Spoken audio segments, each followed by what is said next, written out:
All right, guys. Well, welcome to the Scrap Table podcast. We have Josh Caleb Smith here, and actor, entrepreneur, gym goer. Oh, yeah. You know, we're just kind of here, man. We kind of want to ask you a question, kind of get your story. And yeah, so tell us a little bit about yourself, man. Oh, God, there's a lot to talk about. I love talking about myself, actually. Yeah, we know. No, I've been. I was in the military for 16 years, as you guys know. We go back, right? And then when I got out, I wanted to express myself more creatively, right? And I got into acting, and that's how I met you guys, right there.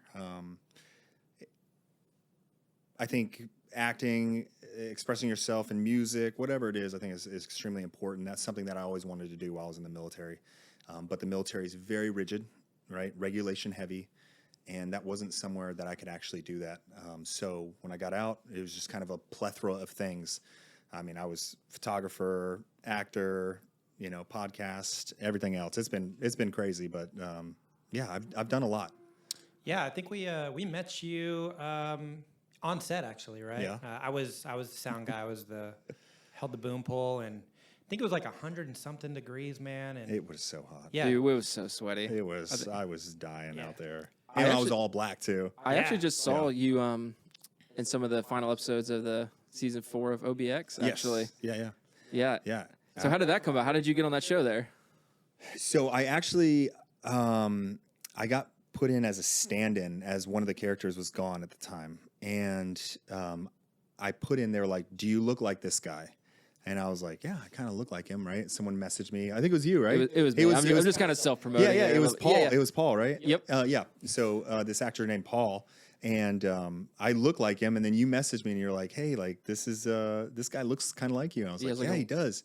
So I took a picture because they were like, just take a picture now and send it. No time for like headshots or anything nice, So I just like popped a picture of myself in the kitchen and then sent it over to them. And it was within probably 4 hours. They were like, hey, we need you on set like in a week.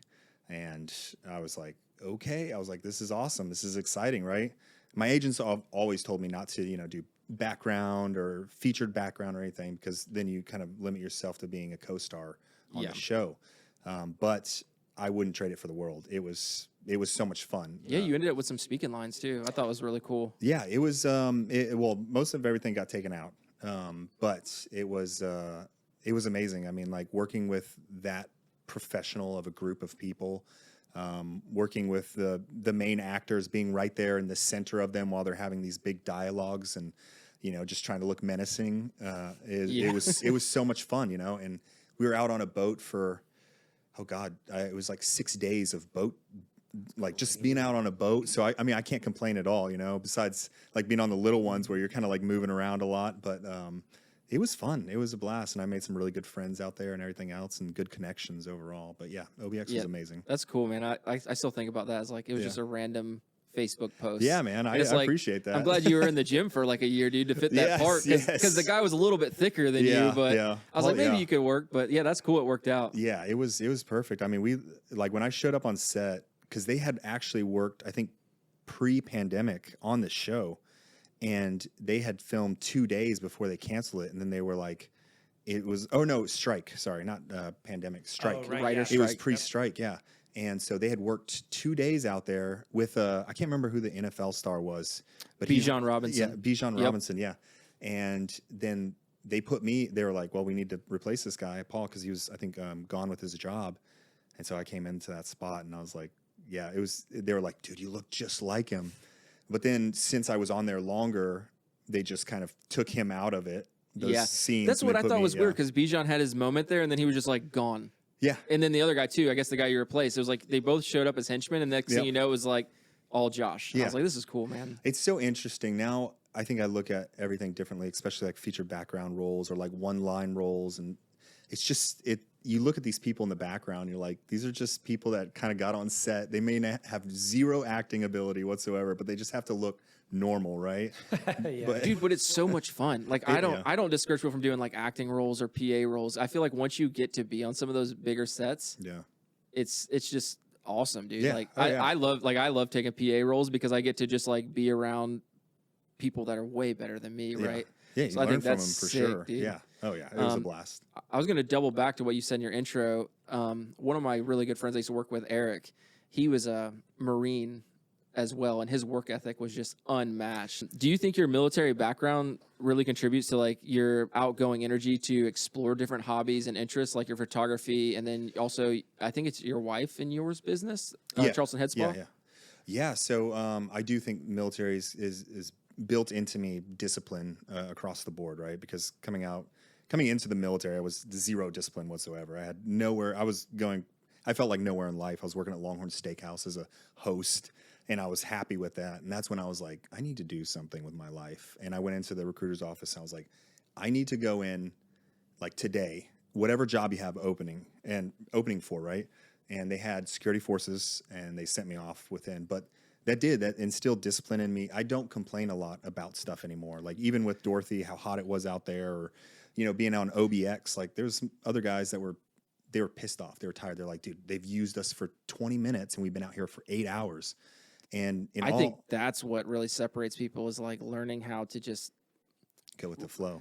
Yeah, and like once you experience real world problems, like small minded problems, like don't exist. Like once you have kids, like I always relate back to my kid. I'm like, all right, this is not as bad as some of the scenarios I've been with my kid, so I can tough it out for 10 hours. 9 hours in a car with my kid, or sitting out on the water on a boat, or 9 hours in a desert with an M16. Yes, these aren't real world problems anymore. Once you experience that, I feel like it makes you have a different mindset. Oh yeah, but also when you're on set as well, I mean, like it's never how they explain it to you as far as it's only going to be 8 hours. Turns out it's like 12, 16 hours. Yeah, it's exhausting sometimes, and a lot of people come on there and they've never been on a set before, and they don't understand that there's a process that's set up for lighting, for sound, for everything that happens, and it's a lot. And people are like, why aren't they using us? We've been here for 8 hours and they've only used us for 30 minutes, and it's like.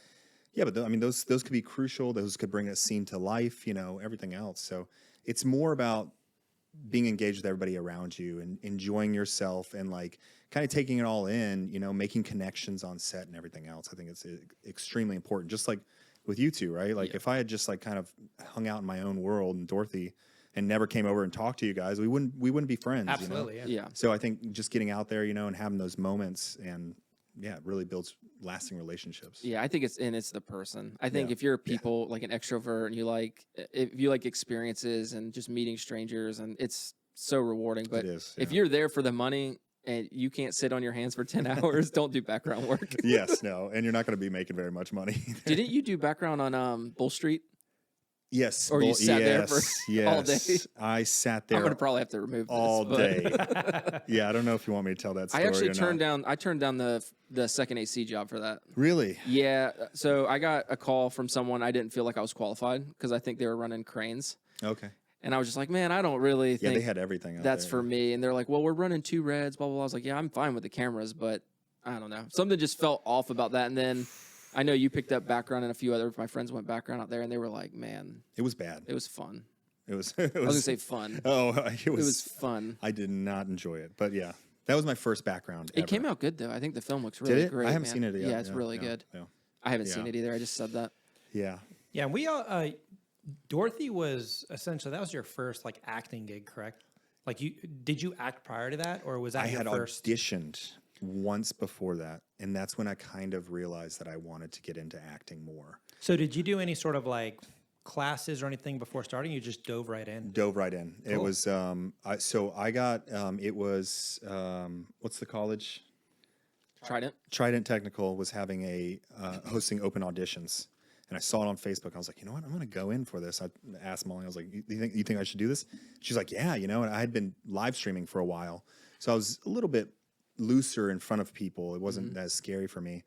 But man, was that scary, because it was like the full audition process. Like, and a lot of people nowadays that are acting that just got into it, they haven't done an in-person audition. And that is the scariest thing I think I've ever done, because there's like a massive light here, a massive light here, and then you have just like this camera right on your face, and then in the background you can see this little TV with your face like massive on it, and you're sitting there and they're like, don't move around too much, and you're like, okay, and you're like, you have the script in front, and man, I didn't memorize the line. Well, they didn't give us lines prior. They just gave us the script right then and there.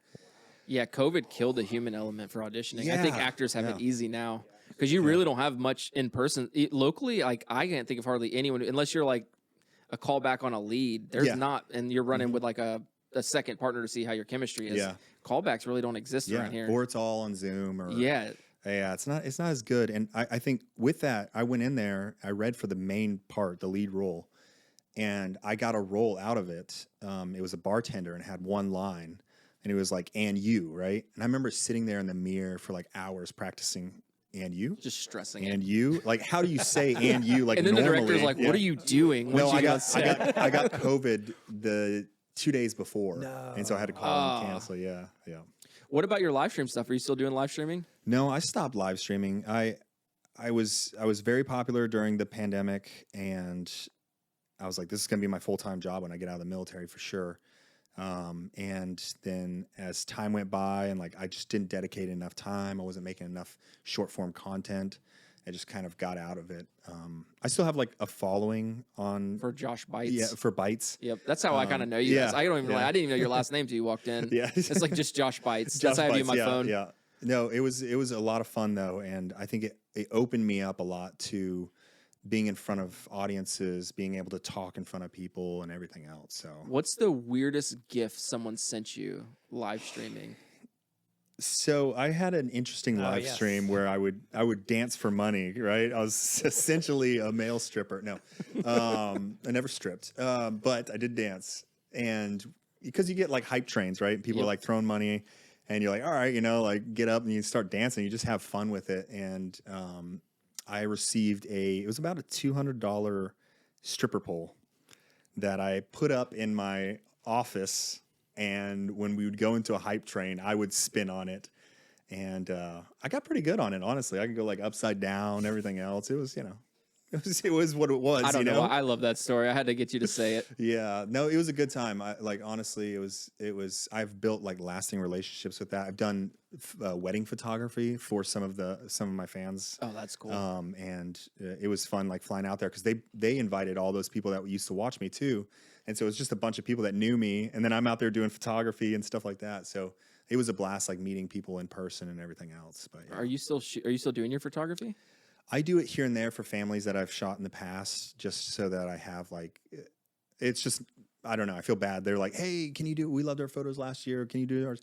I'm like, oh, whatever. It's like an hour, of my time, and then an hour, 2 hours for editing, but it's good. Yeah. Back on the acting thing, can you explain, because you have an agent, correct? Can you explain the process on like how somebody can go about like getting an agent? Like what did you have to do in order to do that? Like, I think my agency was still kind of growing in the acting commercial, in theater or in film and commercial industry. So they were looking for a lot of people. Now they're a lot more selective, but you need to have good headshots. You need to have some acting under your belt. You need to have a reel nowadays, especially for the bigger ones. Millie Lewis is a little bit smaller on the smaller side, but they do get a lot of work, and they've put a lot of people in some big stuff. They've done really good, this last few years, especially since you've come on that I've been following them. Yeah, they've been really good diving in. Is it Michelle? Michelle's been doing really good with the film program there. She's the assistant, but she does a lot of the actual casting portion where she'll put people in for stuff. Yeah, I'm actually really impressed. Like they've definitely stepped up these last few years. Yeah, because they're mainly modeling, and which I do a lot of modeling for them. They've got me some amazing gigs that have paid very well and have been big, like with Canon. I mean, we did a modeling shoot with Canon, and it had like some of the biggest YouTubers on there. Frono's Photos. I don't know if you guys know that. Yeah. But he's, he has a shirt that always says, I shoot in raw. Yeah. I shoot raw. Yep. And I just like. Is that the guy with the crazy hair? Yeah, crazy hair. Yeah. He's huge on YouTube. I mean, like millions of followers. And I had no idea who he was. I was like, when he walked in, I was like, what is this guy like wearing this shirt? I was like, what is this guy doing? But he was so cool, and it was fun getting to know a lot of them on there. So yeah. So how's your business with Charleston Head Spa going, man? I know you, when we started going to the gym earlier this year together, you were talking about, hey, I'm gonna start a business, and you had this little plaza next to the gym, and kind of outgrew it fast. Yeah. I don't think that. No, we never actually went in there because they couldn't get a lock on the door properly. And I was like, we're not going to put our stuff in here and not be able to lock it up. That one problem probably exploded your whole business, bro. Yeah, it was just like, that's not going to work. But I'm so glad that it didn't, because then we got to move to West Ashleigh, which is such a better centralized location for a business. But yeah, my wife came up with the idea of Charleston Head Spa, which was a amazing idea. She kind of had something similar to a head spa while she was in San Francisco. When she came back, she realized there was nothing here. And she was like, let's do it. Let's start a business. And I was like, okay. Like, yeah, you know, I can help out wherever, you know. I have a degree in social media marketing. So that, you know, that's where I specialize in. So I was like, yeah, I'll help out, you know, and do some stuff with it. And we got it in place. And I remember I started posting up videos, started shooting video content. And the first like week we had like 1 or 2 bookings, and I'm like, oh God, like this is it. Like this is going to go under so fast. And then one of our videos went viral, and then we had 700 people on the wait list within 48 hours, I think it was. And then it would just kind of grew from there. I don't think we've ever actually said how many people we've had on the wait list, but yeah, it was 700 people. And it was crazy. And then so we started going, okay, we need to figure this out. So we opened up a second suite in the same building. And then the wait list stayed up there at the top. It stayed around like 500 on the wait list, you know, over the months. So we were like, we need to get into a bigger location. I talked to a good friend. He was like, expand bigger than you feel like you'll be able to handle in business, because he's like, you'll grow into it. And so we did. And we are opening up our new location in March 1st. It's going to be 8 beds, 6 suites. There's going to be 2 double suites so people can get the head spa right next to each other. It's really cool. Like, how many employees are y'all at now? We're at 5 employees right now. So this is what, 6 months time span? 12 months? This is 7 or 8 months now. 8 months from not getting a lock on the door in a little tiny spot in Somerville on the wait list. Yeah, dude. That's awesome, dude. Yeah, that story alone is worth telling. That's so inspiring. How powerful social media is really it. I mean, we did it. Y'all's videos are great. I love them. I appreciate you shoot all those? Yeah, I shoot them all. So good. I'll ask Matt. I'll ask Dorian. I'll ask some other like cinematographers that I've met over the year. John. And I'll be like, hey, how does this? I'll see a video on Instagram and be like, how is the lighting done on this? And it'll be like, oh, like this and that. And they're like, oh, okay. Your cool. videos alone are just so calming. Yeah, thank you. I think that's what's cool. It's like it's like ASMR. You're like, oh yeah, just water pouring over your head. Our ASMR does so good. And I think it for one, it's your own sound, right? On Instagram, but it also people say I'm falling asleep to this at night. I enjoy watching the head spa videos at night, right before bed. It's relaxing, because a lot of Instagram, TikTok, stuff like that is very loud, in your face. Yeah. And this is kind of just like a break, a pause from the scroll. I do the same thing, except mine's like the 2 guys in the woods, like building huts. Yes. So I love that, primitive dude. technology or whatever. Dude, those are my favorite videos. Like I'm so ready for the world to end to just go dig a hole and build a log cabin. You got to find a good mud place. Yeah. Nice little pool in there. Yeah. Dude, I love those, man, where he like digs the hole down. He's like got the sticks all the way around. He gets like a water fountain going. I'm like, what are you doing? I'm like picking out mushrooms and hunting rabbits. Yes. Yeah, dude, oh, my so goodness. good. Yeah, those are addicting to watch. I've gone to YouTube to watch like the full videos, which is, shows you. I don't even do that. A lot of those are faked, but there are some accounts that do it. Like, oh, really? They fake them out?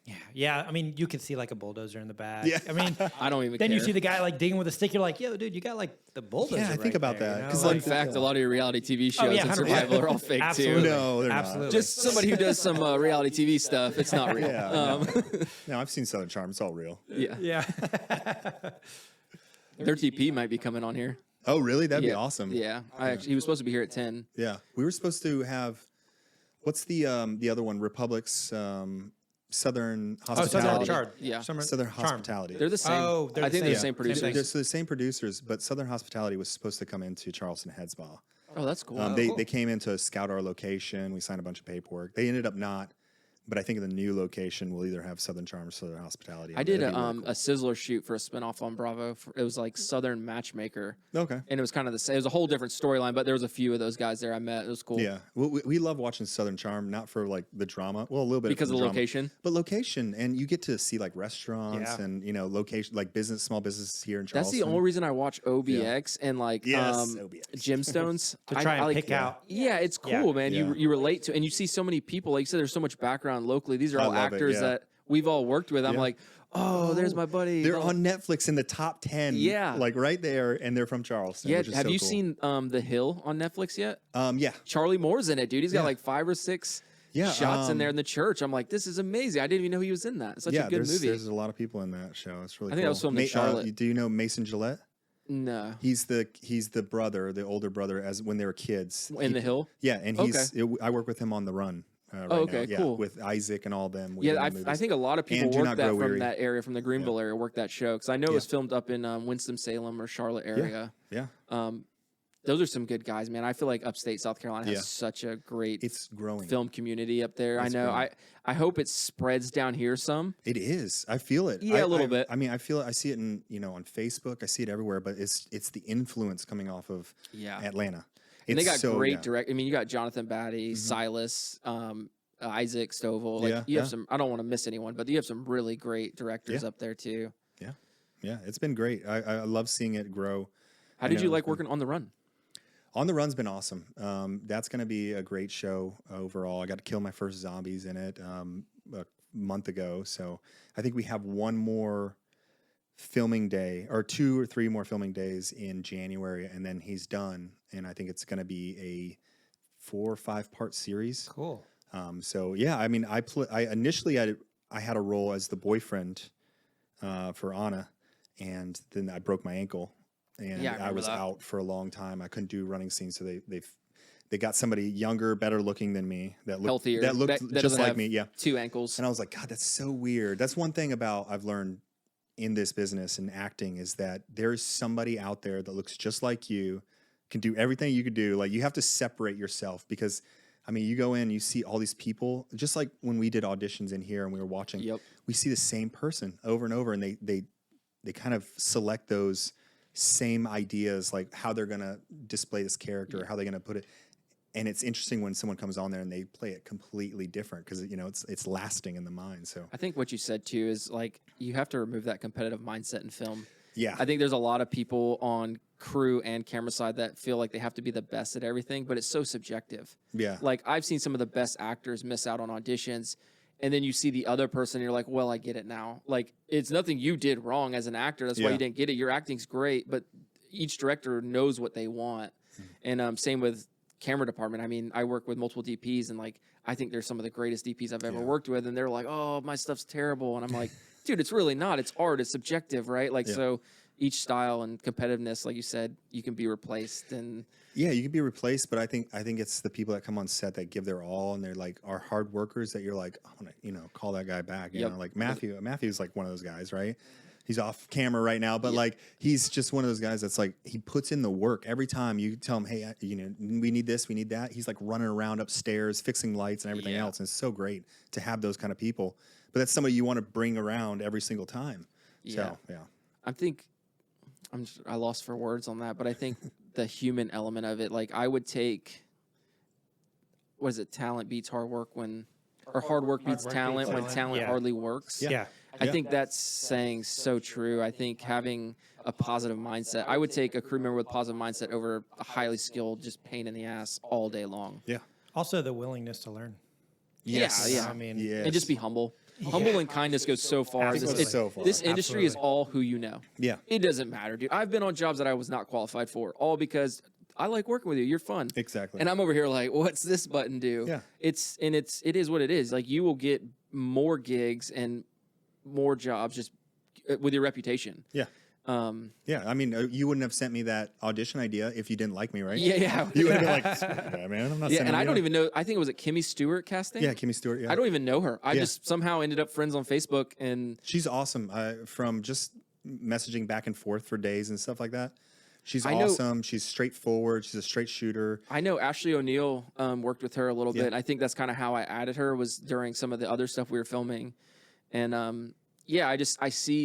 don't know her. I see her work ethic, bro. Like her posts are professional. They're legit. She's a decent person on Facebook. And it's like how you carry yourself on social media and your reputation on set. It's such a small community, dude. Like your name was just in rooms you weren't even like, no one even knows what's speaking about. I'm actually a silent producer on a sci-fi series that's hopefully to get greenlit in January. Not a silent producer anymore. Well, I'm not a silent producer anymore. I'm also like it's a MUVIFilms Production, kind of like I'm a secondary production. But one of the main characters is like the director's like, man, I need like this burly like armed guard dude. And I was like, I know just the person. And he was like, oh, dude, you're right. He probably could fit. So yeah. Auditioning is what you I never love to know do. what people see or talking about you, and it's all reputation. Yeah. And there's other actors that people I see working with, like Frank. I've worked with Frank Raybuck, and he had an actress and he was like, can't wait to work with this person. And I'm over here, stay away, dude. 100% stay away. Biggest diva on set. Yeah.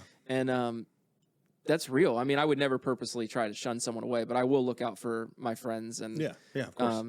People who just go crazy on set. I'm not gonna recommend. recommend. It wastes their money for one. Yep. These people are putting in, and these indie films, people are the director, the producer, they are putting in everything that they have. And it's more than money. I mean, you know the time that goes into it. Yeah, at the time, yeah. For sure, yeah. No, I agree 100% with that. So I know we've actually done some work together as well. You've done some voiceover work or overdubbing work for a Bollywood film. The ball. Yeah, right. Explain a little bit about, I mean, a lot of people. So it was interesting coming in here and doing voiceover work because that was the first time in studio voiceover. Yeah. A lot of stuff is at home and I can kind of adjust and redo. But this was like on the spot stuff where we were just like, hey, can you do a Russian accent? Can you do this? And I'm like sitting there like, okay, like let me go for it and try. Right. And there's like actual lines that are getting spit out from people in the crowd. And, it's a lot of background noise and everything else. But it was really strange, really interesting at the same time. Yeah, I it was think a we good had learning lesson. I think we had like 7 or 8 people in here. Yeah, just and screaming, just get the ball, screaming, get the ball. with whatever accent that they could like do, just as Exactly. long as it wasn't American. Yeah, no, that was a good time. It was a good It time. was a blast. Yeah, and I that wanna was do that that. was that I was wanna do hot that on next time. YouTube too. That trailer ended up getting a couple I million know. views. They said something like it was supposed to be coming to streaming services. Yeah, it's really such an interesting story. Yeah, such a. They didn't have shoes. Like this football team, like professional football Y'all team, dubbed the didn't whole have film in here. just the parts. crowds. So Oh, okay. the crowds, and Yeah.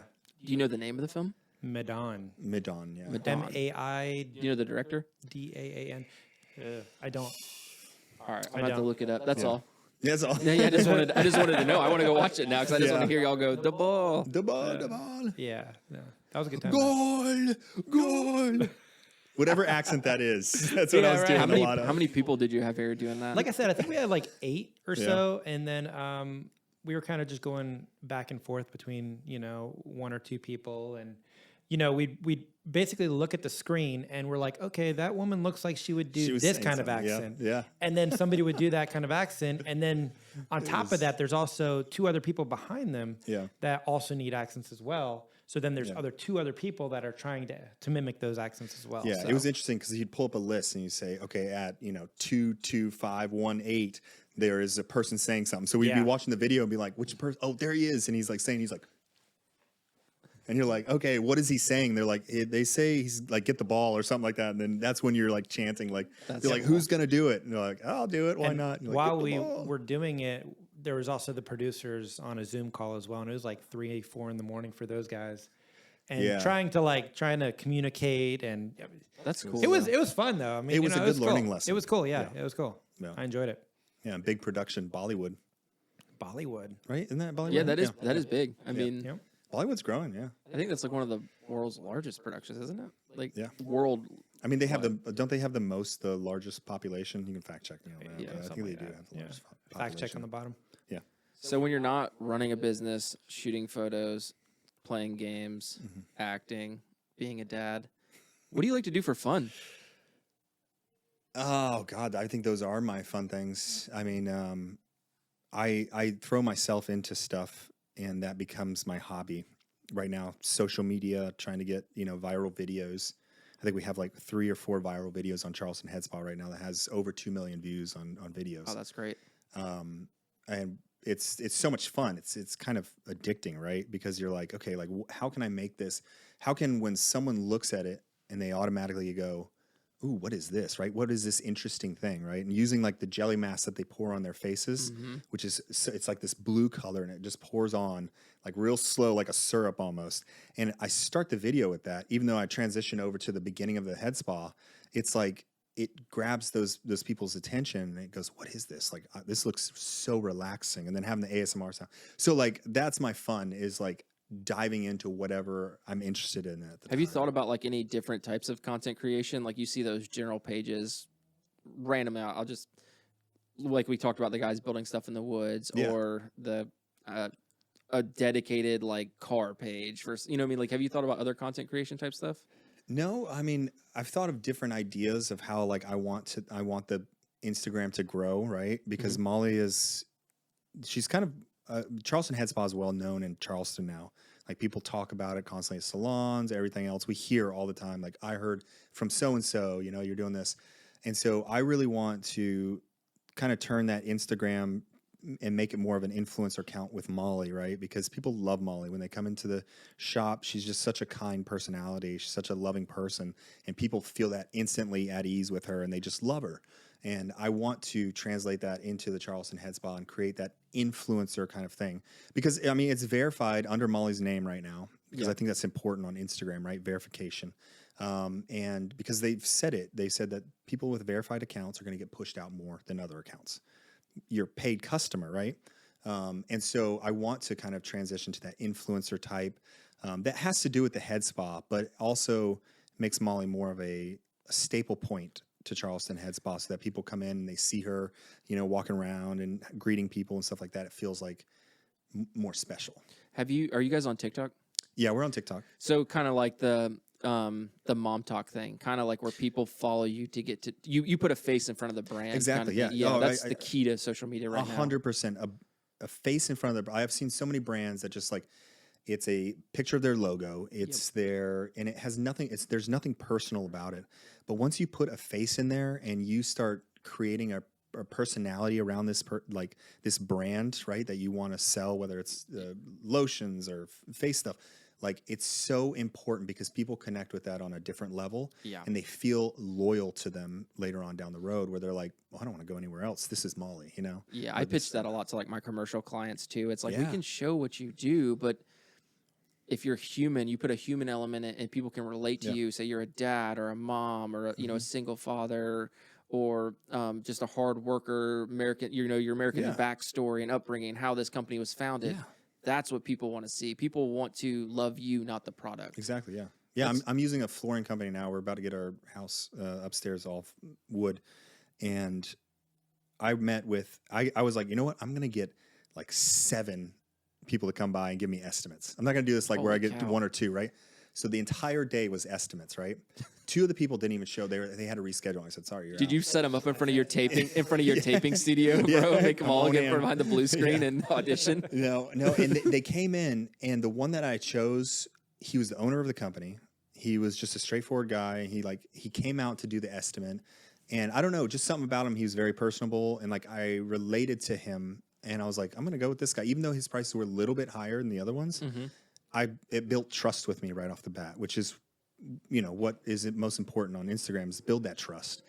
Because nowadays, every video you see, you're not sure if it's real. Because if they showed you a video right now of like aliens coming down from the sky, opening up and coming out and greeting people, but it's on a phone, you're going to be like, fake. That's fake. It's But AI. It could be like 100% real, but you're going to think it's fake right off the bat. Just like all the videos that are going on right now with like aliens. I'm like, is it fake? What is it? And now you have all those AI voiceover talks. Like that's a big thing right now in like social media and stuff. Is just like putting an AI person talking about something. I'm like, you can tell by the 6 fingers, like this isn't real. Yeah. Actually, they're perfecting fingers. Yeah.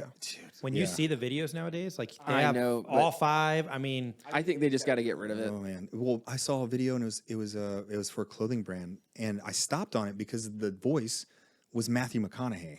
Oh yeah. And I know 100% that company is like buying stuff off Temu and they're selling it. And I'm like, Matthew McConaughey would not do that, but it was his voice, and I was like, oh my, is this legal? Like, is it, there's you know, a ton like of AI voice generators now. Yeah, man. We're going to change your voice on this podcast, actually. Yeah, as long as it's high pitched. Yeah. Super just modulate it. so you were saying you also do some modeling as well. I know that you did something with Palmetto Moon, right? Was that right? Yeah, so Palmetto Moon's an amazing company. They're so awesome working with them. I've been working with them for, I want to say 3 years now. And I do their winter, summer, spring collection. But it sucks. This part sucks. The modeling side of it, because when they're doing their summer stuff, right? When do they need to do their summer stuff?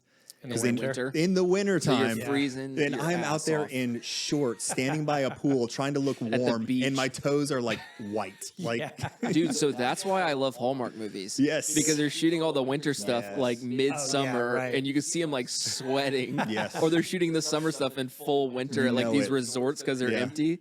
And you're like, they're doing an overlay of snow. Purple. Yeah. Speaking of purple lips, let's talk about OBX's color grade. Oh my. Gosh, dude. It was really interesting because all those scenes were shot during the day. But like any nighttime scene, I think I'm in. Oh, I'm not talking about the day to night stuff. I can't. It hurts me. What? Oh, okay. They're day to night stuff. I get it. You're on the open water. You can't run scrims. The regular color grading of like the lips were blue and like Orange. the face is extremely orange. Like it's just a push. It's a look. I think it's a push, and there's gonna be a 5th season also. Ooh. Yeah. So there's gonna be a 5th season. We'll see if I'm in it too. I hope so. Like I said, I feel like your character could be. I mean, yeah. I could see it going forward. That most of those characters probably, because if you watched it, there's not enough character development for the main bad guys. Yes. Yeah. So it's kind of set them up, right? So I imagine that they'll. Yeah, I almost wonder how they're going to cram all that into last season. Oh, they're going to do it. It's not going to be a last season because I think they keep renewing their seasons. I thought that this season was supposed to be their last season. Yeah. But then they're like, hey, you know what? Well, they ain't got to worry about JJ anymore, right? Well, if it's broke, don't Spoiler fix it, dude.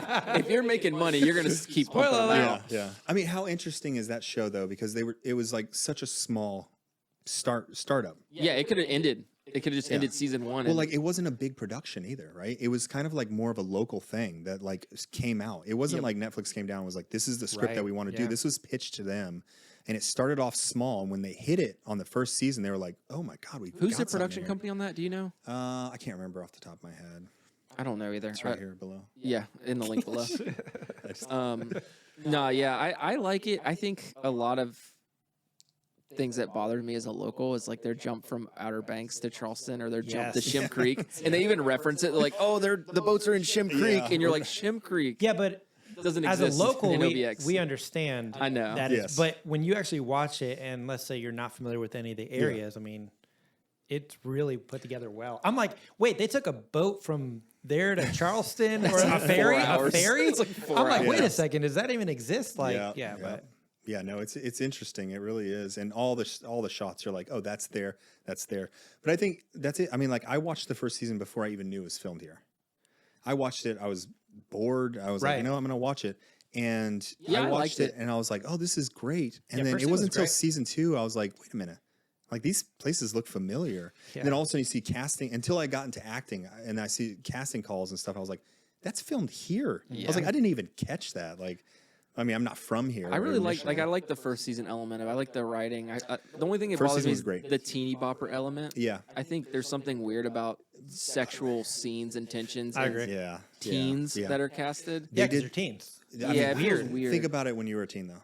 Yeah, but I mean, that was all there was sexual tension. But that's their audience too. It's like I don't know. As a dad at this point, it's like they picked their audience and they ran with it. Yep. And they've kept with that the whole time. The dumb decisions that JJ makes or that any of them make is like, it's like God, that's the dumbest thing. But they're kind of putting it to that like where.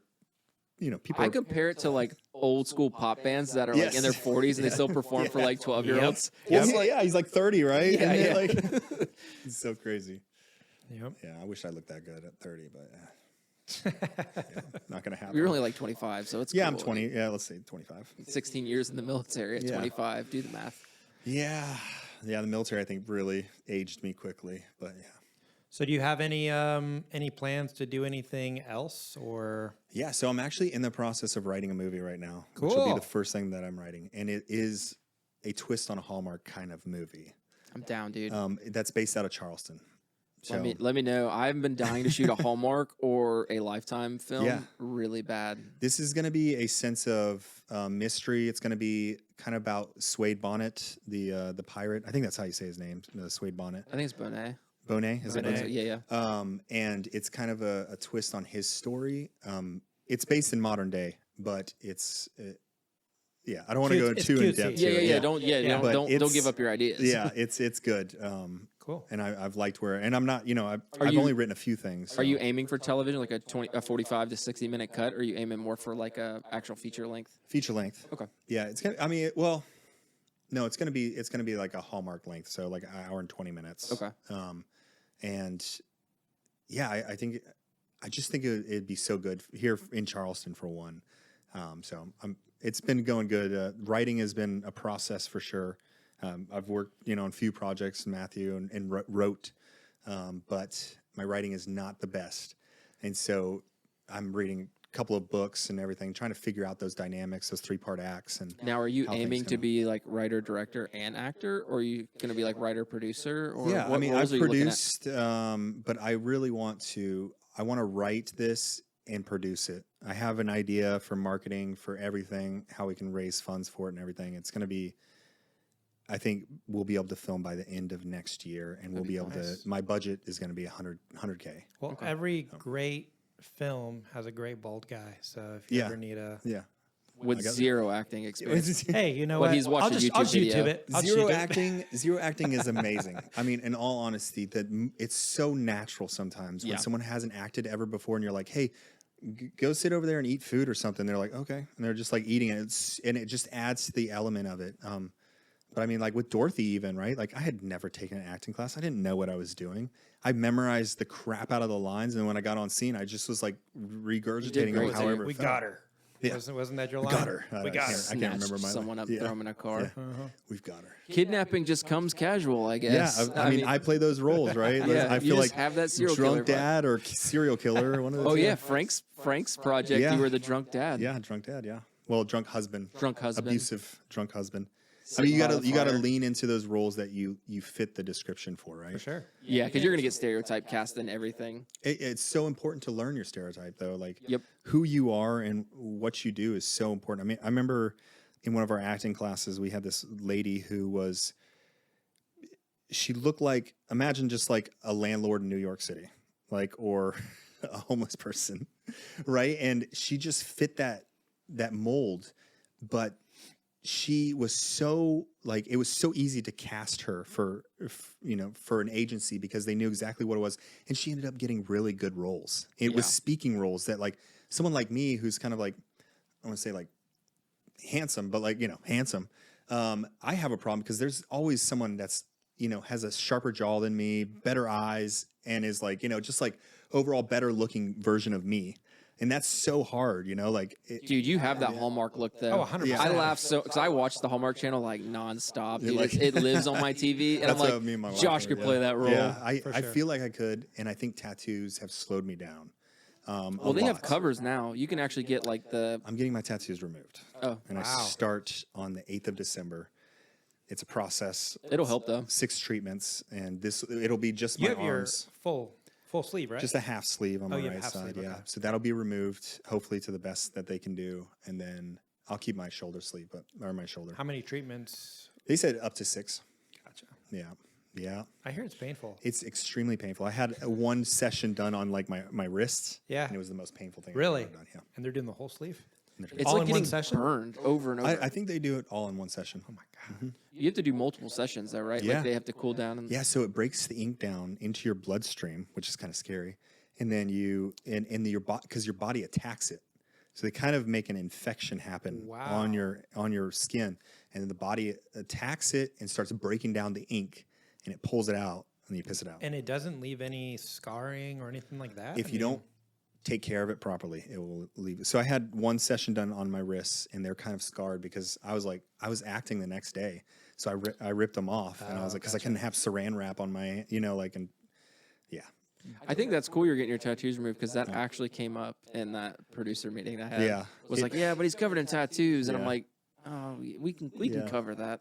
Yeah, I've covered them for a Parker's commercial, and Shout out Parker's Chicken. It's Yeah, the best yeah. chicken. They had if anyone no- wants to endorse yeah. us. they had no idea that I had tattoos. That's how well I covered them. Yeah. The only problem was that it comes off on your sleeves. It comes off on like if you're like sitting on something like this, you're gonna have like little.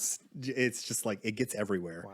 Yeah. But I had it covered, and like nobody even asked me about them or anything. A good hair and makeup artist can do. I've Yeah. seen like neck tattoos covered on set. Yeah. And you're just like, you would never know. Yeah. They use a red base depending on your skin color, and then they go over top of that. And so I got it removed for OBX, the wrist ones, because they had to put you can't see it, and I don't know why. Oh, you had to but put the thing. I had to get the tattoo, tattoo, every yeah. single time, Yeah. which is hilarious because like all the bad guys have this tattoo on their Oh, left, yeah. but nobody sees the tattoos But except for if- like if it but popped if they, up- yes, yeah, they would have it. Yeah. And so it was really interesting though, but it was fun because you'd get those tattoos and like you kind of felt like a brotherhood almost, you know, like you felt connected with everybody there that had the tattoo, you know, all the bigger actors and stuff like that. You were saying that you guys did a lot of scenes and a lot of them they didn't use. Was there any like scenes that like you wish they used? Yeah, I mean, there was a couple where we were like tracking him through the woods and we're like looking at foots, you know, like because he drives away on the ATV. We're like going after him. We're like tracking him through the woods, trying to figure out where he's going. So we're kind of like doing that. Was that supposed to be on the island, the Goat Island or whatever? This is this is at the house where he runs away from, gotcha. With his spoiler dad. Yeah. Right. Yes. Can I say spoilers in that from this? This isn't probably going to be posted until like January or February. So it was so great. I got to tell you this one last thing. We were on set and we're sitting down there and they're going to use us. And it's the part where he comes out and, you know, like, well, we're not there yet. We're kind of off set and we're just sitting around. And all of a sudden we hear Gaff, right? He's like, I'm your father. And like everybody just like sits up and looks at each other. They're like, wait, what did he just say? Did he say like, I'm your father? And I'm like, oh my. And then but he had to do the scene over and over again, different angles. So it just like happened over and over. And I'm like, are we supposed to know this right now? That's when that was when it was revealed to you guys? Yeah, that was, we had no idea that Gaff was his father, you know, like that this whole situation had happened before. And so we were just like, oh my God, like what? Like this is like finding out, you know, Luke Skywalker and Darth Vader right now. Right? It's like a Game of Thrones spoiler right now. And I was like, I wanted to tell people, you know, but then I was like, and they didn't even tell us like, don't say anything to anybody. And we're like, but you know, everything you're supposed to be doing on there, you're not supposed to be telling. You can't post videos or anything. But it was just so interesting, you know, like that I was in the know before a lot of people. Did you get invited to the Charleston premiere? No, I didn't know. No. So you're not that cool? No, I'm not that cool. I thought you would be there. I mean, I would have gone in a heartbeat. It was pretty cool. Yeah, I feel like they should have invited you guys. Yeah. I mean, you weren't just you were an extra, but like you had a lot. You had a lot of scenes. I saw you in a lot. Yeah. You know, the amount of filming that I did, which, you know, we've made movies before. We know how it turns out. But like I was like, man, we're gonna be in like every scene. But like I don't know what kind of lenses they have on there. So most likely it's just this tight lens. I'm like sitting here like there's like, you know, there's like my calf like walking, you know, like when we're going into the house clearing it out, it was like my calf right there. I was like, that's my calf. I was like, me. Who knows that? Nobody but me. And then you have the editors too, just cut it all up. Yeah, they're like, you're taking 4 hours of footage and making a feature out of it. Yeah, there was like all these weird parts that got cut out that I was like, they should have kept that in. Like that was really cool. Like, you know, because you know how the DPs feel, dude. We get our film back, we're like, where's that tight shot? It looks so good. Yeah, you were like, God, I worked so hard on that lighting and everything else. 0.8 for no reason. Yeah, no, it was good. It was a great learning experience, but yeah, it was so much fun seeing it come out and then like, you know, watching it and like getting the whole storyline because we didn't know the whole storyline for sure. So, but yeah. That's dope. What's going on? Is there a secret? He's just showing me the time. Oh, are we going over? No, we're good. Okay. We're good to go. I've just been talking forever. No, it's cool. So we're gym bros. You know, let's talk a little bit about your gym journey. You know, I mean, Jordan's kind of become obsessed, dude. That's good. That's how you have to be. So obsessed, dude. Yeah. Like, that's nothing. Well, like, look that's at you. all on my YouTube, my Facebook. I mean, just look at your head, dude. Yeah, it's so shiny. Head. Like with that kind of hair, you need to have a big body. 6 months in the gym, dude. Shave the head, grow the beard. I actually just cut this yesterday, but like I had a beard down to here. Yeah, and I was like, it's time to get No, a gym's been great. I mean, I started into it. I was going to like Planet Fitness, you know, because I didn't really. I had been to the gym before. I'd done stuff, you know, military. A lot of that is like more like calisthenic stuff, like everything else. But I was like, I want to get bigger. And I started in the gym and something connected more than it ever has. And so November was my 1 year mark in the gym. I weigh 223 pounds now. When I started the gym, I weighed 186. Wow. So almost 40 pounds of muscle gain. Explain to these people how important for just your mental health it is for like the gym. Yeah. So I'm off the gym for this week because I'm going to do a piss test just to check and make sure my kidneys are running properly because my creatine levels were higher. And I was like, well, I'm going to see if I don't, because with a bigger body, more muscle, your creatine levels can be higher, normally. So I was like, well, and you're breaking down muscle when you're in the gym. And your testosterone levels. Yeah, my testosterone levels. And, but yeah, like pushing that out, like I just want to make sure that like it's not elevated. So I'm taking a break and already I can feel it mentally. Like I'm like, God, I feel so much more anxiety, so much more like just stress overall. Because when I go to the gym, I get that energy out, that like negative energy, to turn it into something positive, and then I come back and I'm happy. So this week's been rough, but especially with like in-laws and everybody else here, you're like, oh my God, like I'm going to go to the gym. I just need to go to the gym, like work this out. Right. But yeah, I mean, it's been a game changer for me. I've never felt better. I get compliments, shirts. When I put a shirt on, it just feels like good, it's just like, exactly. And that's that's what I've noticed. I feel so good putting clothes on after a year in the gym. Man, if a shirt like that you've wore before, that's like baggy on you, and all of a sudden you put it on, it's tight on your arms. You're like, all right, oh, cool. Feeling I'm gonna go. good. And the more confidence you portray and feel in yourself, the better things are gonna go for you overall. Like with business, with life, with acting, everything. Do you diet? Do you have any kind of like strict dieting? Tomorrow I start a strict diet, so I'm gonna cut down. I want to get down to 200. I want to be just ripped. That's where I'm at. I'm gonna start January 1st. Me too. I'm gonna start tomorrow because if I wait January 1st, I'll feel like this like. I just know the holidays are going to wreck me. I haven't lost any weight in the gym, dude. Yeah. Like a whole year. And I started 240, dropped 235 and back to 240. Yeah, well, muscle weighs more. I've dropped like a pants size. Same here. Yeah. I started 208 and I am still 208. And I'm coming up on my year this month. Yeah, and you've definitely gotten a lot bigger for sure. Right. What are you benching now? I think I could probably do 285. PR? That's good. Probably, yeah. Sick. Yeah, I was working out with like 225 for my reps for 8. Yeah. And then my shoulder started hurting. I was like, I'm gonna take off. And then I've read a lot of stuff about like bench press not being the best anymore. It's all about really dumbbells.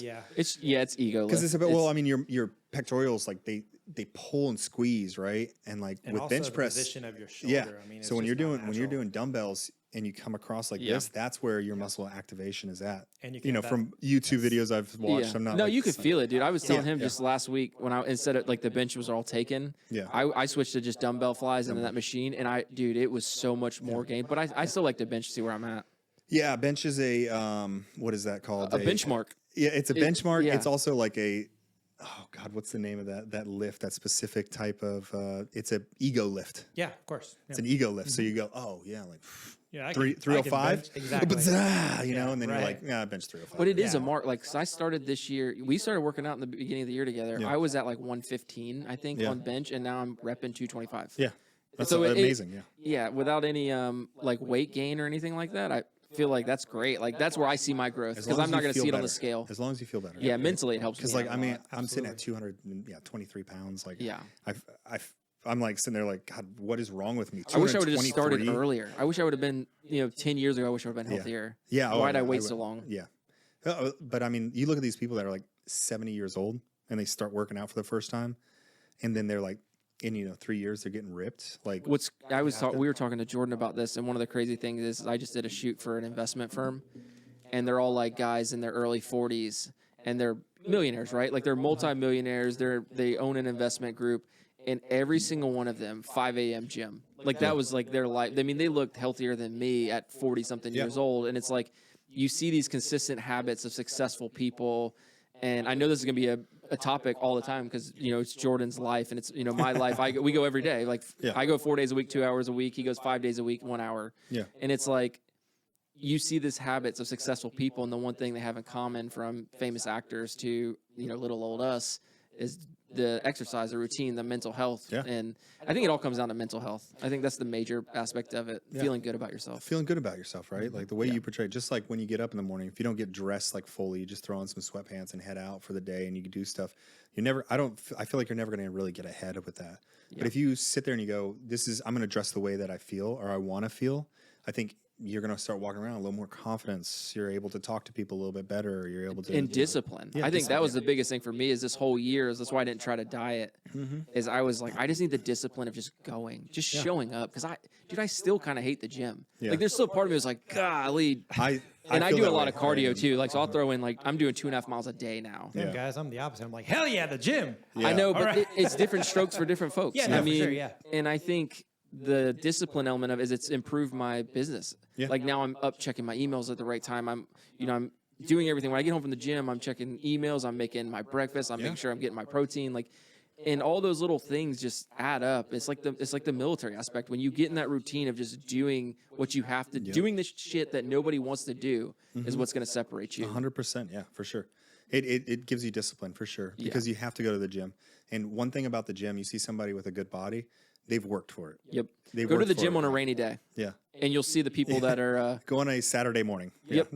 Saturday mornings, Friday nights, rainy days, and it's all fit people. Yeah, it's crazy. I mean, it's so important to life, and I think it's so important for any business or acting or whatever you're into.